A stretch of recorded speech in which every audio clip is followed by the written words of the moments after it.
Cape Town rapper KNO more affectionately known as KNO, sparked nationwide attention for the use of gang violence and crime-related content in his music video to his latest song, Cape of Good Hope, which is a passionate outcry to stop the tainting of our beautiful mother city. Here to perform that song now for us in studio, please welcome KNO. What's up? Yeah, hey, said this the Cape of Good Hope. Yeah, where all the gangsters selling dope, man. Said this the Cape of Good Hope. Where we don't sink and shift no boats, man. Said this the Cape of Good Hope.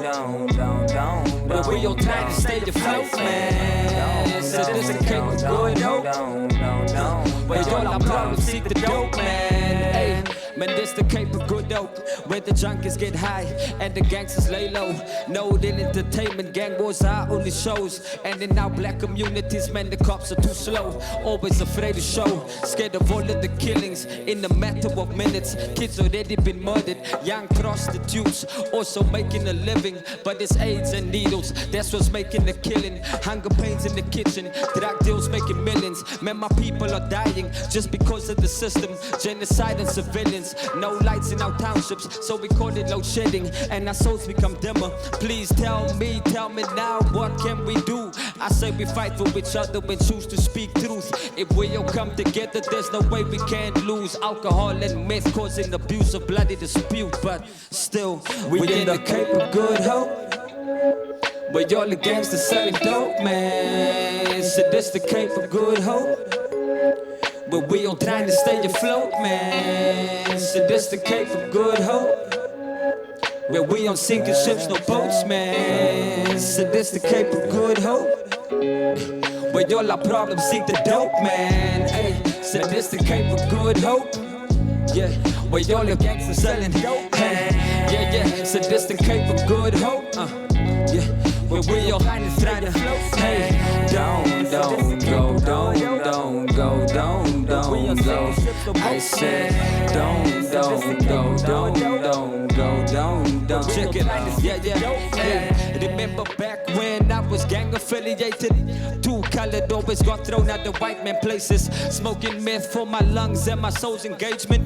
Always surrounded by evil prostitutes and danger. When mother had cancer, thought that drugs was the answer. Being a slave to this trade always did make me wonder, am I really free? Can I really be? Or will I stay stuck with a slave mentality? Man, robbing Pakistani shops for my initiation. But if I look at my accolades, man, God is amazing. If He's for me, I know I can win in situations. He showed me a dream and said, "Okay, you know it's for the taking." But being hurt also maybe explains our behaviors. That we as blacks have attitudes, I guess it's in our nature. And honestly, I'm proud of succeeded through all my failures. So now it's time for my story and major domination. Cause, hey, said I'm a slave to entertainment. Yeah. Hey, and this is my showcasing. Hey, yeah, check it. Hey, yep, you get to see the good life. And we just stuck in the hood life. Hope all our gangs can reunite, cause this is our life. It's called the Cape of Hope and good right. So good night, mic check. Good night. Thank you. KNO, come on over here, my brother. What an incredible performance. What an incredible ushering us into a brand new week. This is what I'm talking about. Mr. KNO, welcome to Afternoon. Thank you so much for having me. Oh, dreams come true, eh? Yeah, dreams do come true. Now, it's been a long journey for you to be where you are today, and that's exactly what I want to touch into. This inspiration behind the song you just performed. It speaks of a lot of pain, a lot of suffering, but more than ever, it's about the triumph at the end of the tunnel. Exactly. Well, like, you know, I've been through a lot growing up when my mom was diagnosed with breast cancer, and I just had to figure out a way out, you know what I mean? Obviously being bullied in school, like, there's just certain things that we're forced to in, like, certain circumstances, and I felt like going that route was going to help, you know, at least put a bread on the table or milk or so, but at the end of the day, I just got caught up into it, but then the music just saved me straight. Now, you know, you're glazing over just overcoming that. Yeah. You had to overcome quite a lot. A lot. I mean, growing up in the Cape Flats, you had to witness violence, prostitution, drug use, just things that are aching and hurting our communities. You also spoke about your own personal experience with having a father abandoning his family twice. Twice, yeah. So basically, I was born in 1994, and then Daddy just disappeared. And then he came back 4 years later, tried to, you know, make amends with my mom, and then got her pregnant again, and then gone. Never ever seen him since then. So. But then what does that do to a young boy growing up? How do you compute that in your mind? Yeah, like, I mean, it's tough, like, witnessing your mother have to play mother and father at the same time, you know what I'm saying? Yeah. But, like, seeing that also and seeing how strong my mother was, I was like, you know what? I want to be like her at the end of the day, man. You know what I mean? And I got a daughter of my own now, so, you know, like, yeah. Oh, you are a girl dad. I love that. Exactly. There's something so precious about girl dads. I think that Straight. you guys, oh my gosh, is this your little yeah, baby? that is my baby. Yeah. He's having That's a my moment. baby Zahra. Yeah. But when you just detailed the experiences of gangsterism that you fell into yourself, Yes. do you mind just sharing some of those moments? Yeah, well, it was tough, you know what I mean? Obviously, it started out by, like, theft, you know, like small things like stealing people's cell phones, and then it started getting heavier when you had to start doing things for the gang. So when, you know, like, I don't know if I'm allowed to say it on TV, but like some hectic things. Yeah. I think that it's in this moment that I have to Yeah. say to all South Africans that it's stories like this, and the reason why we detail stories like this is to pay more attention to how you came out of it. Exactly. So yes, you are detailing the crime and some sensitive things that you might not be able to express openly on this platform, but you have done so in your music, and that's why everyone has to get their hands on Cape of Good Hope. Cape of Good Hope. Now I've got a little surprise for you, sir. Yeah.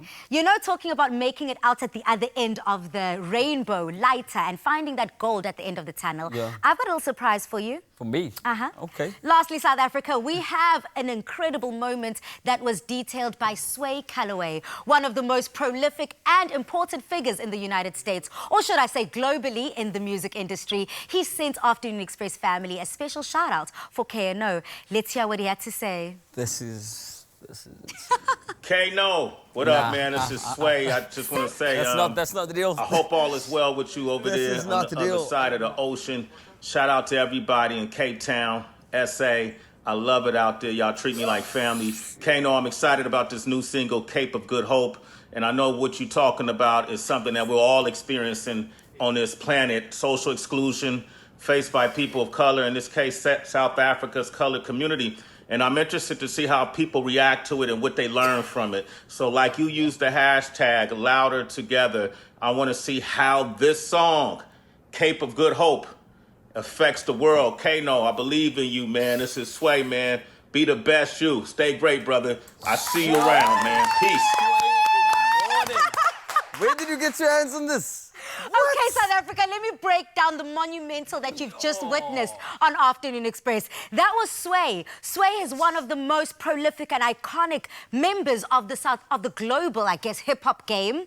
That is one of my goals. I rapped about that not too long ago, about making it to... Oh, my, I can't believe this. You rapped about it, you put it out in the universe, watch you receive. I'm so excited for you. Whilst you let that settle in, let us go over to a commercial break. Now, we must rely on our children to shape our future the same way we've done with KNO. And they will equip us with the tools just now as how to come out on the other end. So coming up, and I want you to listen to this conversation as you're raising your daughter. We're going to be sitting down with clinical psychologist and founder of Little Big Feelings, Dr. Jenny Rose, as she joins us to break down how we can explain the social responsibility of the message Tuma Mina to our children. To our children.